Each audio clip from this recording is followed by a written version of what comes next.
Di ruang persepsi kali ini aku tidak sendiri dengan kedatangan seorang tamu yang selalu membuat saya berpikir ulang mengenai persepsi-persepsi saya. Di sebelah kanan saya sudah hadir seorang konselor muda katanya. Halo Mas Kober. Ya, Wah, Mas Kober nih salah satu teman diskusi saya ketika membahas mengenai ilmu-ilmu sosial dan psikologi. Mungkin Mas Kober bisa memperkenalkan diri dulu secara singkat. Monggo. baik. Sebelumnya tadi sudah dijelaskan secara detail oleh eh, Mas Ivan tentang diri saya. Namun di garis bawahi di sini eh, saya eh, belum atau masih belum menjadi konselor yang resmi gitu kan. Masih ilegal gitu kan. Itu.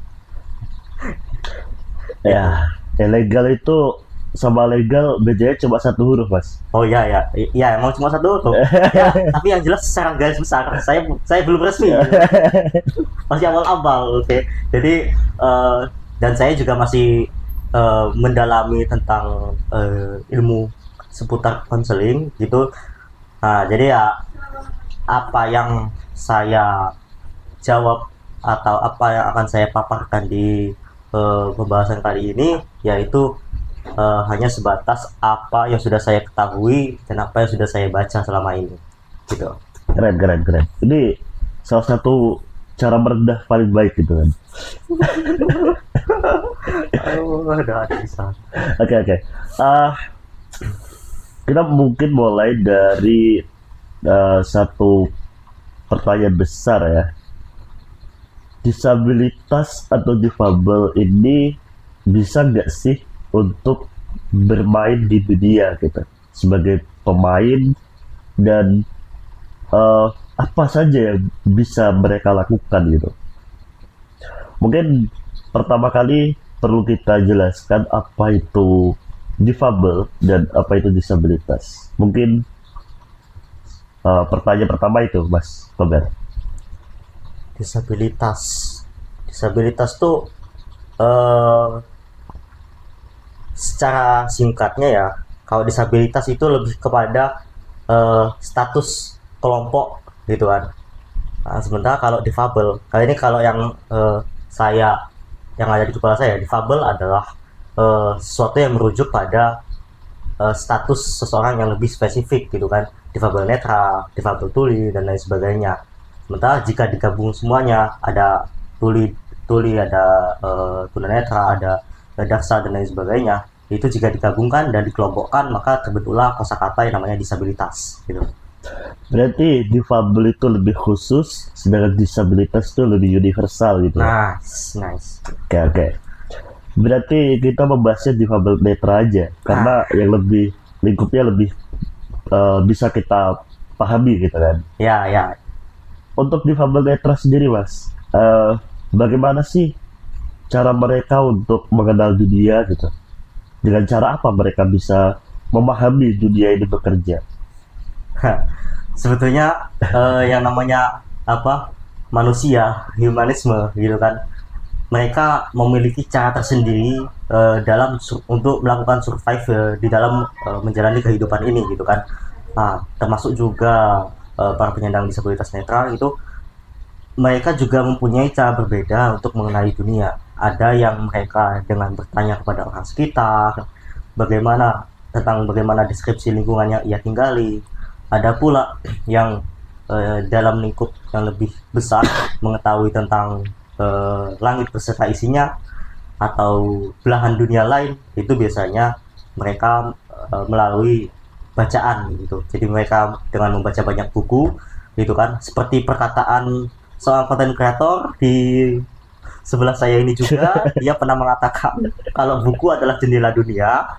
Dan kita juga semua mengetahui bahwa nasihat lama itu memang ada, bahwa buku itu ya memang jendela dunia, dan yang namanya jendela ya kita bisa melihat apapun yang ada di luar kita gitu. Tapi sekarang bukan hanya buku yang jendela dunia tuh mas, tapi TikTok juga jendela dunia loh. Iya nggak? Gini. Ya, oke. Gini. Sebagaimana pengertian membaca gitu kan, ikro gitu kan. Ya, ya. eh, Membaca itu tidak hanya sekedar melihat tulisan atau memahami tulisan, tapi juga memahami situasi atau kondisi yang ada di sekitar. Nah, begitu juga dengan buku. Anak kosakata membaca itu pengertiannya sangat luas, maka sesuatu yang dibaca pasti juga pengertian sangat luas. Buku itu tidak hanya berbentuk fisik, tidak hanya berbentuk tulisan, tapi juga bisa berbentuk apapun, bahkan berbentuk manusia. Wih, keren. Keren deh penjelasannya. Aku pengen menyentuh ke tentang melihat tadi. Di kepala orang awam yang tidak mengenal pengetahuan sejauh itu, mereka selalu mempunyai eh, pengertian bahwa melihat itu sangat besar dampaknya untuk mengenali dunia ini. Sedangkan tunanetra itu kan mempunyai penghambatan terhadap penglihatan kan gitu. Berarti ada sekian persen informasi yang seharusnya didapatkan dari melihat tidak dapat kita ketahui karena kita tidak mempunyai privilege melihat itu. Ya. Nah, gimana pendapat Mas Kober tentang pernyataan tersebut? Sebelumnya saya coba untuk mengklarifikasi dulu. Saya menangkap bahwa pertanyaan Anda itu perihal tentang maksud dari pertanyaan Anda itu bahwa tunanetra tidak bisa menyerap informasi sebelumnya, informasi yang seutuhnya. Bagi orang awam kan gitu, karena kan melihat tuh sebagai transmitter terbesar kan gitu. Dengan melihat mereka mengetahui nih meja itu seperti apa, jendela itu seperti apa, buku itu seperti apa. Sedangkan kalau tidak bisa melihat, berarti ada pengurangan informasi di situ. Kan itu yang kita baca dari orang-orang yang belum mengetahui tentang tunanetra. Ya, baik. Karena mereka memahami bahwa melihat itu hanya dengan satu indera, padahal kita sendiri dari SD sudah diajarkan bahwasanya manusia itu punya 5 panca indera. Bahkan di kepercayaan tertentu ada 6 bahkan 7 indera gitu kan. Yes. Nah, jadi saya rasa terlalu sempit ketika kita mendefinisikan melihat itu hanya dengan menggunakan mata. Nah, jadi yang namanya melihat itu bisa menggunakan indera lain, bisa menggunakan telinga, bisa menggunakan tangan. Kita meraba, dengan meraba kita tahu kalau misal handphone yang saya pegang ini persegi panjang gitu kan. Dengan telinga saya tahu bahwa di sekitar saya ada gemericik air. Bahkan menurut saya penglihatan selain mata itu jauh lebih mengerikan gitu. Karena apa? Mungkin mereka mata normal itu tidak bisa melihat apa yang ada di balik tembok ini. Oke. Tapi dengan penglihatan indera lain, katakanlah dalam kategori ini adalah telinga, kita tahu kalau di balik tembok ini ada seorang yang lagi ngobrol. Oke. Nah, dan juga lewat hidung nih, hidung. Kita dengan mencium aroma, mencium bau yang ada sekitar, kita tahu kalau di balik tembok ini ada orang yang lagi masak. Gitu. Oke. Ini menarik nih. Kosakata melihat nih dia persepsikan sebagai mencari informasi, kayak gitu. Iya. Yang saya tangkap. Menarik ketika kita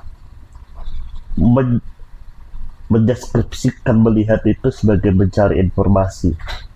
Kemudian pertanyaan berikutnya adalah bagaimana cara kita mengidentifikasi tentang warna? Sedangkan warna ya satu-satunya dengan cara melihat dengan mata, kan begitu. Nggak mungkin kita warna mendeteksinya dengan indera pengecap misalnya. Iya. Kan fungsinya seperti itu. Oke. Monggo. Sebetulnya ada banyak cara untuk mengidentifikasi warna gitu kan.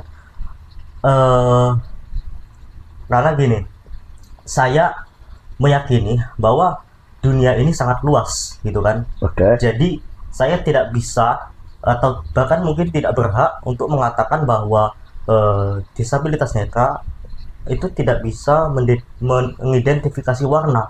Boleh jadi di luar sana atau mungkin di dalam diri saya atau teman-teman disabilitas netra lainnya ada satu kemampuan yang boleh jadi tidak disadari, dan itulah yang pada akhirnya membuat para penyandang disabilitas netra, teman-teman yang mengalami atau penyandang disabilitas netra itu mengalami yang namanya insecure atau ketidakpercayaan diri, karena mereka memandang bahwa diri mereka itu penuh kekurangan, bahwa diri mereka itu tidak bisa melihat. Tapi ketika kita bisa memperluas seperti yang saya katakan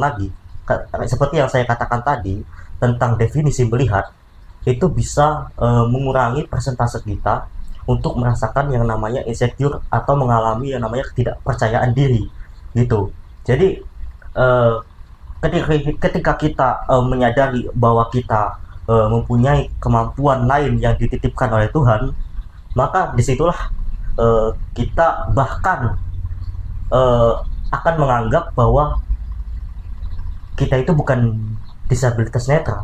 Kalaupun iya kita menganggap diri kita adalah disabilitas netra, itu hanya sebatas alat untuk administrasi lah ya ibaratnya. Hanya sebagai identitas gitu loh, bukan sebagai status yang melekat di kehidupan. Oke. Itu tentang pengenalan diri sih menurut saya, Mas.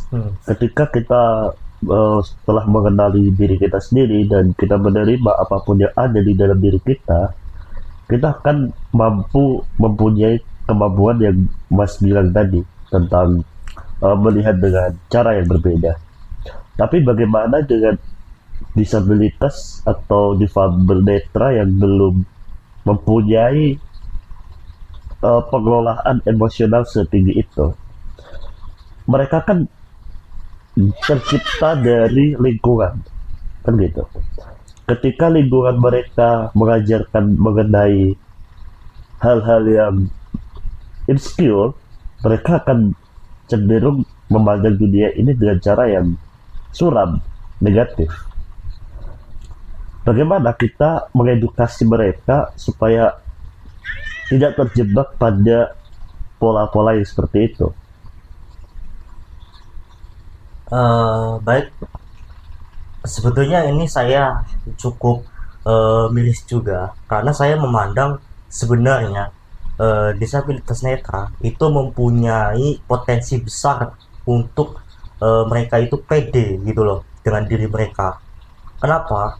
Karena saya sendiri pernah membaca sebuah penelitian yang diterbitkan dalam Journal of Personality and Social Psychology.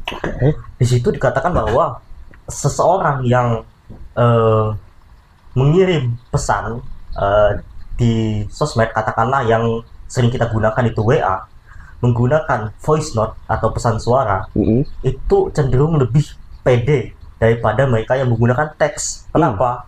Karena mereka yang menggunakan pesan suara itu lebih percaya diri, lebih bisa terbuka untuk mengekspresikan apa yang mereka rasakan gitu. Nah, sementara di lapangan yang terjadi adalah mayoritas teman-teman disabilitas netra itu menggunakan VN ketika chattingan dengan seseorang. Ada beberapa memang yang menggunakan teks, tapi itu hanya sedikit. Dan walaupun sekarang sudah ada yang namanya Google Voice, sebuah fitur di keyboard yang dimana kita bisa mengubah pesan suara kepada teks gitu. Namun tetap saja mayoritas disabilitas netra itu menggunakan voice note atau pesan suara murni tanpa diubah ke teks gitu. Nah, itu yang sebenarnya membuat saya miris, dan saya setuju dengan perkataannya Mas Ivan tadi bahwa lingkungan itu sangat berpengaruh bagi kepercayaan diri. Karena faktanya, jangankan warga sekitar, jangankan teman-temannya, bahkan orang tuanya sendiri saja itu banyak yang masih belum percaya dengan kemampuan anak mereka, masih belum percaya bahwa anak mereka mampu dan tidak selamah yang mereka kira.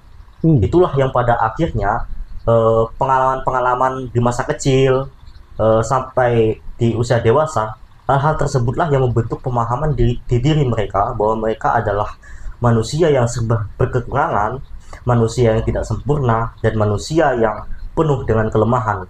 Itulah yang pada akhirnya memantik perasaan ketidakpercayaan diri yang ada pada diri mereka. Gitu. Ini menarik sih. Ketika ada orang tua atau keluarga yang tidak mengerti mengenai kekurangan dan juga kelebihan orang tersebut atau anak tersebut, ini kan menjadi satu problem bagi pengembangan diri dia, baik kepercayaan diri maupun skill yang lain. Coba bayangkan begini ya, ketika orang tua kalian tidak mempercayai kamu untuk melakukan sesuatu yang bisa mengasah skill, padahal itu perlu gitu, tapi mereka melarang itu karena mereka tidak percaya kalau kalian sanggup untuk melaksanakannya atau untuk melakukannya. Nah, hal-hal seperti ini menurut saya akan cenderung berbahaya untuk perkembangan kita sendiri. Dan mungkin bisa saya katakan orang-orang yang akhirnya memilih untuk merantau jauh dari rumah, baik difabel netral ataupun bukan, itu adalah privilege. Privilege yang tidak semua orang dapatkan. Dan dia bisa mengembangkan diri karena tidak ada atau tidak ketat lah pengawasan dari orang tua. Saya ingin kembali ke tentang chattingan tadi, Mas.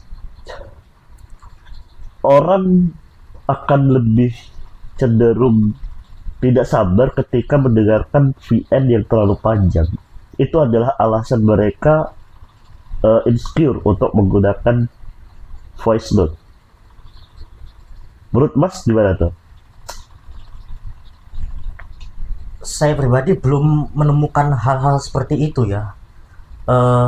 Tapi yang pernah saya temukan adalah biasanya kalaupun disabilitas netra yang menggunakan VN terlalu panjang, itu saya rasa kurang mendalami yang namanya komunikasi efektif gitu. Sehingga pesan yang ia sampaikan itu terputar-putar di situ. Itulah yang pada akhirnya menyebabkan pesan yang mereka kirim itu menjadi sangat panjang, yang seharusnya 10 menit yang harusnya 2 menit bisa jadi 10 menit itu. Itu yang saya temui. Tapi kalau untuk yang insecure saya belum menemukan gitu. Soalnya ada itu kan, misalkan teman-temannya yang awas, yang bisa melihat, menggunakan teks, tapi dia lebih suka menggunakan voice note. Nah, terkadang orang yang tidak sabaran dalam mendengarkan sesuatu dengan jangka waktu lama akan cenderung memutar VN itu, pesan suara itu hanya beberapa detik aja. Padahal kan dia ingin menjelaskan sesuatu yang panjang, mungkin 1 menit, maybe 2 menit kan gitu. Benar, berarti ini maksudnya disabilitas netra yang menggunakan VN terlalu panjang lantas dikirimkan kepada orang awas, dan orang awas itu enggan untuk mendengarkan VN yang terlalu panjang gitu. Ya, rata-rata kan kita sebagai warga Indonesia itu kan jarang banget mau untuk mendengarkan VN yang terlalu panjang. Bahkan 1 menit pun dianggap panjang kan gitu. Ya, makanya sekarang sudah ada yang namanya fitur percepat pesan ya, percepat pesan suara ya. Dan itu juga cukup berguna. Hanya saja ya tetap itu kepanjangan ya buat mereka ya. Kalau seperti itu ya sebaiknya ya pengelolaannya yang lebih diatur, mungkin cara komunikasinya atau mungkin cara dia dalam mengirim pesan. Karena faktanya loh, orang awas itu mereka lebih suka di-spam dalam tanda kutip daripada satu pesan yang sangat panjang. Oh. Ya. Ya. Oke. Mas Kober ini kan salah satu orang yang saya katakan privilege tadi. Dia merantau dari kecil, dari SMP kalau tidak salah, ke kota yang sangat jauh dari rumahnya. Saya nggak akan spill di mana rumahnya, karena saya juga nggak tahu. Tapi keberanian itu sebuah langkah besar yang tidak semua orang berani untuk melakukannya. Apa sih Mas yang membuat kamu mampu menjalani bertahun-tahun di kota orang gitu? Baik, ini saya sedikit cerita ya, flashback ke beberapa tahun lalu. Pada masa itu memang saya waktu SD itu memang saya berada di suatu kota, eh, dan selama itu saya tinggal bersama kedua orang tua saya. Dan pada akhirnya di saat kelulusan saya memutuskan untuk eh, merantau ke luar kota. Kenapa? Karena pada saat itu motivasi terbesar saya adalah karena kurangnya fasilitas pendidikan, layanan untuk para penyandang disabilitas di sana masih sangat minim. Nah, itulah satu-satunya motivasi saya untuk berangkat merantau ke eh, tempat lain gitu kan. Dan eh, untungnya kedua orang tua saya juga menyetujui apa yang menjadi niatan saya gitu. Dan sejak itulah eh, saya merantau dan bertahun-tahun ya sudah, karena sejak awal motivasi saya itu untuk mengupgrade diri, jadi ya sampai sekarang saya masih bertahan karena yang namanya pengembangan diri itu bagi saya nggak ada batasnya gitu. Jadi begitu ya, eh, cerita dari Mas Kober mengenai perjalanan dia akhirnya memutuskan untuk merantau di kota orang. Kemudian begini Mas, selama bertahun-tahun itu, kendala apa sih yang Mas Kober rasakan ketika bersosialisasi dengan orang lain? Pasti kan selama dari SMP hingga kuliah sekarang itu banyak peristiwa yang telah dialami gitu. Baik itu peristiwa yang baik ataupun peristiwa yang kurang baik gitu. Ini sosial sosial ini di dalam ranah disabilitas atau non disabilitas nih? Dua-duanya Mas, monggo. Kalau dari kalangan disabilitas sendiri ya saya rasa nggak ada hambatan atau nggak ada kendala apa-apa ya gitu. Tapi kalau dari non disabilitas pasti ada dong. Dan menurut saya kendala yang paling besar dari sekian banyak kendala yang saya kumpulkan itu adalah kendala persepsi gitu kan. Oke. Gitu. Dimana mereka yang non disabilitas masih sangat-sangat menjaga jarak kepada penyandang disabilitas, bukan karena menganggap kita rendah ya, memang ada, tapi itu sedikit sekali. Okay. Bukan karena menganggap disabilitasnya itu makhluk yang dalam tanda kutip menjijikkan. Itu memang ada sekali lagi, tapi sedikit sekali. Nah, namun mereka justru merasa takut, segan, atau ya lebih cenderungnya ketakut sih.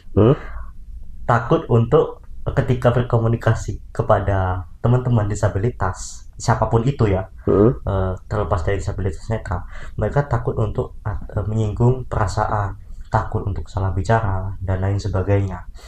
Nah, hal tersebutlah yang saya rasakan menjadi sekat yang sangat besar ya di ranah sosial antara disabilitas dan non disabilitas gitu. Beberapa tahun terakhir wacana mengenai inklusivitas itu menggema Mas di media sosial kita. Bahkan buku-buku mengenai hal itu juga beredar di pasaran. apalagi ketika kita berbicara tentang branding, ketika sudah ada kata-kata inklusif, ya produk dia akan laku secara drastis kan gitu. Tapi yang terjadi adalah inklusivitas ini hanya sebagai kedok, hanya sebagai jubah untuk memasarkan branding mereka. Kalau sudah tercapai apa yang mereka inginkan dari penjualan nama inklusivitas, inklusivitas ini ya akan ditinggalkan begitu saja. Tinggal nama, dan orang-orang yang terpinggirkan tetap berada di tempatnya. Inklusivitas secara sederhana kita bisa menjelaskan itu sebagai kondisi di mana dua pihak memahami satu sama lainnya. Baik yang minoritas, baik yang mayoritas, mereka beradu persepsi untuk saling memahami. Itu menurut saya pengertian paling sederhana dari inklusivitas. Dari sekian lama yang kamu jalani di kota orang, bagaimana sih pandangan kamu tentang inklusivitas di kota tersebut? Eh, Mungkin mulai dari ranah pendidikan ya, itu paling dekat. Kalau dalam ranah pendidikan itu, eh, jika merujuk pada pemahamannya Mas Ivan barusan, bahwa inklusivitas itu adalah ketika mereka memahami satu sama lain, saya rasa itu masih belum begitu berlaku gitu kan. Eh, Oke. Hanya saja kalau inklusivitas itu pengertiannya ditarik ke arah eh, memfasilitasi atau sebuah kondisi di mana terdapat fasilitator bagi para penyandang disabilitas, maka itu sudah bahkan sangat terpenuhi gitu kan. Oke. Eh, Meskipun dari segi kondisinya terkadang eh, belum begitu mendukung ya.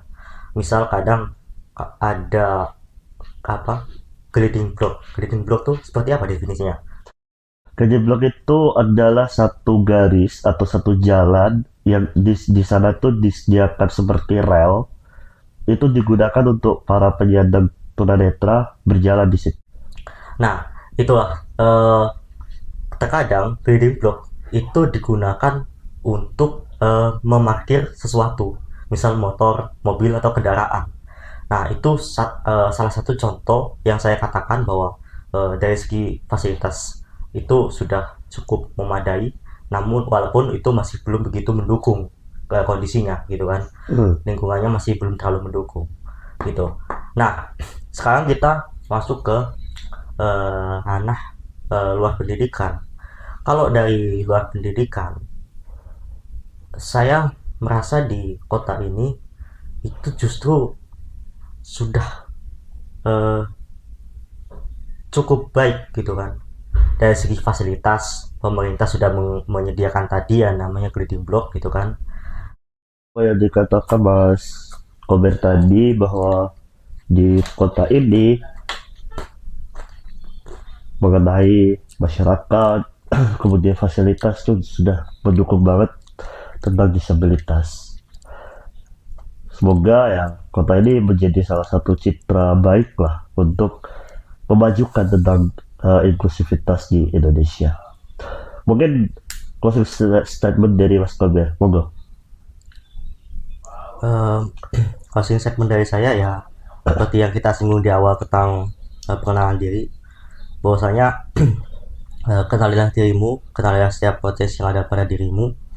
Maka dengan seperti itu kita akan menyadari betul bahwa kita adalah manusia yang membutuhkan manusia lainnya, yang membutuhkan orang lain untuk hidup, dan kita akan menyadari betul bahwa ketika kita meminta bantuan atau menerima bantuan itu bukanlah suatu hal yang hina, melainkan hukum sosial yang terjadi dari zaman ke zaman gitu. Terima kasih Mas Kober udah datang di podcast aku.